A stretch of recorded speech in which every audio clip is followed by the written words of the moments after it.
Hey, welcome back to the channel. I got a few new knives I'm going to show you real quick. But what we're going to talk about is Whittler. This Whittler right here is a Schrade 804. This is a really big Whittler, and it's a really nice knife. And if you'd like to hear more about this, we're going to look at this knife and maybe compare it to some competitors like Case, Rough Ryder, and Boker. And that should be an interesting discussion. So I hope to see you in the video. Yeah.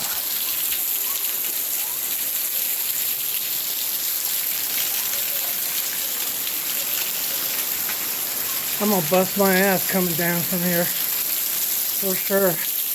What are you laughing at?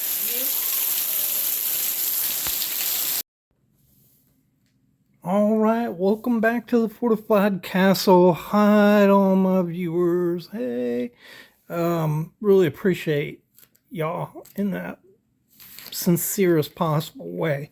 I just appreciate the likes, the shares, just the support, just watching the video. I really appreciate it.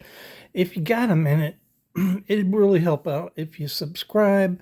Most people don't. It helps the algorithms, pushes me out there for more people like you that are looking for knife videos that can get some good content, assuming you think I have good content. And so what we're going to talk about today, well, let me show you these. So these are new knives I just got. This is copper lock. My cat desperately wants to walk in front of the camera. In sky blue here. This is exactly what I was looking for. I was hoping to get a lighter sky blue because sometimes they can be dark, but this come out pretty good, so I'm happy with it. We'll do a review on that. This is a very scarce knife. It's an Imperial, but it's an Army Air Corps knife. And so you don't find those very often. And you definitely, most of them you see are Camilluses. You don't see the Imperial ones. So that's going to be an interesting upcoming video. And then I got this little Model 27 case. So some of you guys know I'm collecting cases now. I'm trying to, just acquire all the different patterns. That's why I would buy a little tiny knife like this. Not necessarily to use, but it's another case there, model number. So it's in really good shape. All right, so what we're talking about is this, and this is a Whittler, and it's not a Whittler, and so that's kind of confusing and kind of interesting too.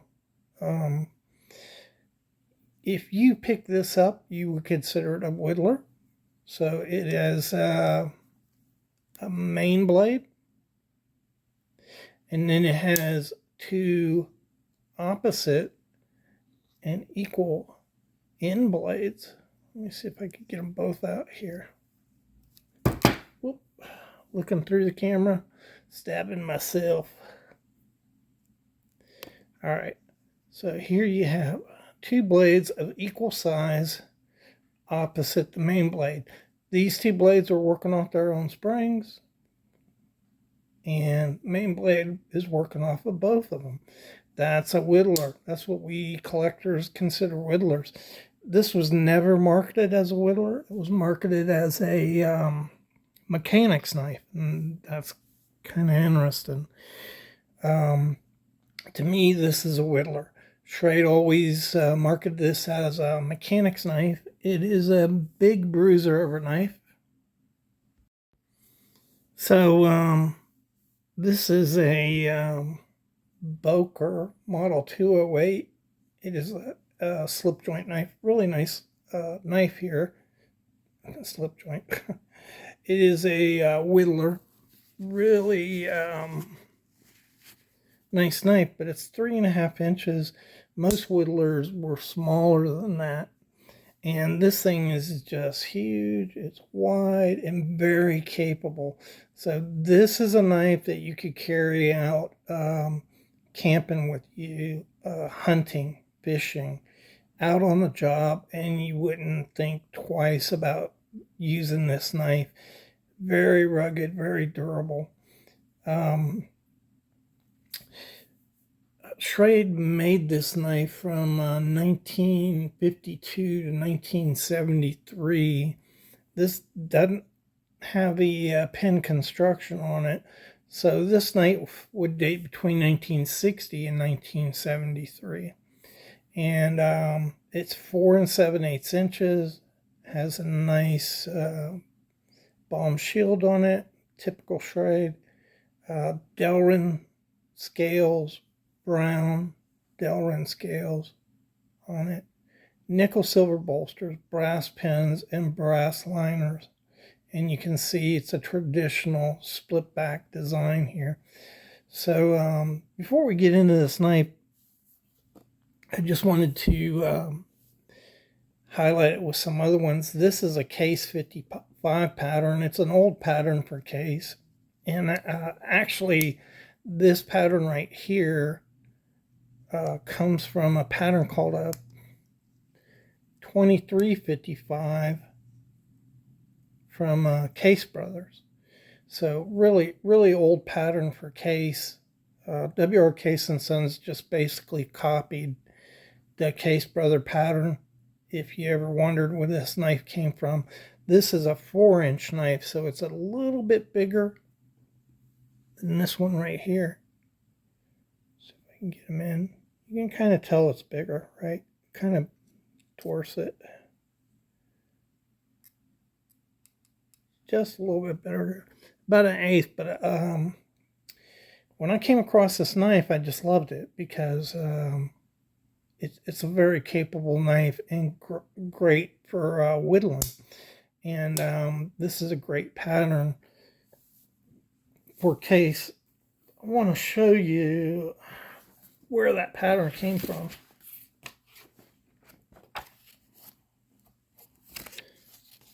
So this is the Case Brothers pattern.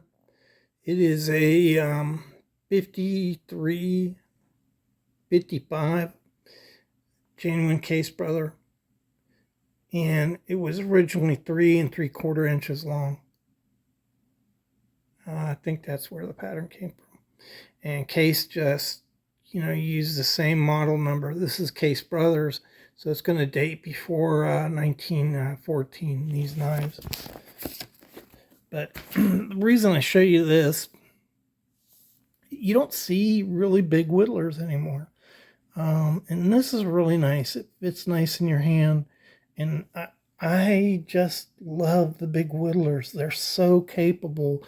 They feel so good in your hand. Here's another one. This is a Rough Ryder. Now, this is about the same size as the Schrade, but it's a newer knife and a newer pattern. Probably dates back to, I want to say 2000s, early 2000s probably. And you can see it compared here. And of course, this has the nice Warncliffe like the Case has. Nice knives. So let's go ahead and look at this here. You get a nice clip blade here, little swedge. You can see that swedge right there. Got the Schrade Walden, North New York, USA, and 804 on the back. Just beautiful jigging on this. Doesn't really look like peach seed jigging. It's a little different. Let me see if I got another one here. Look at the difference in the jigging. So this looks more like peach seed. See how it rolls over, it curves, just like a peach seed would. And this is more straight and consistent. So that's one thing I noticed about this knife. The jig pattern on it is kind of different. than the regular peach seed. Okay, peach seed jigging. So you got a smaller clip blade here. Nice point on that as a secondary blade. And again, they called this a mechanic's knife. A lot of times on these, what you're going to see is a pen blade coupled with a coping blade. The coping blade just provides that straight, precise point to make small cuts with. But it's also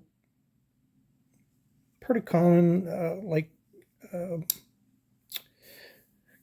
Camillus' 61 pattern.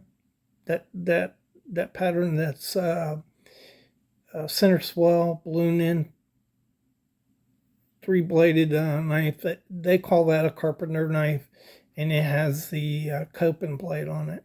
It might be a 63. I can't remember. Either a 61 or a 63. So this thing is just awesome. Look at the size of the divider in this thing. Look at that. Just awesome thick. And then it goes down to nothing. Really good craftsmanship on this knife. You can hear the walk and talk on it. Nice. Look at your transitions there. Perfect. Just the way they should be. Come on, snap in. Just the way they should be. You don't see anything underneath there. And if you look at a case, pretty good transition. Doesn't look quite as clean. On the Schrade, they put the transition on the round area here. Case puts it on the flat side, and they have a nice flat transition there. Let's look at the Rough Ryder, and there you can see the Rough Ryder has a pretty good gap right there. See that? It's still smooth from where they have placed this, right on the edge there. You don't really feel the edge on that transition, but that's just how you know different makers made their knife. Let's look in here. I'm curious. Okay. I don't know what you would call that. Drop point. And that's a spear point or a pin blade. Really, if you've got a Warncliffe on your Whittler, why do you need a coping blade? You know, because this is giving you all the preciseness that you need in a knife. But anyhow, just a really cool knife if you're a good Schrade collector. Model 804, you know, they produce that thing, what, 20 years? From 52 to 73, yeah. 21 years. And then it just faded away. But a lot of these big whittlers did. You know, in that ramping up to the 70s, they just didn't make the cut. And a lot of them faded away. But there never really were a lot of these big ones. So Case had a bunch of big ones, Case Brothers, W.R. Case and Sons, in Remington. But not a lot of companies made these big whittlers like this. So anyhow, hope you enjoyed the video. Thanks for coming along. Really appreciate all that you do for the channel, and I hope to see you in the next one.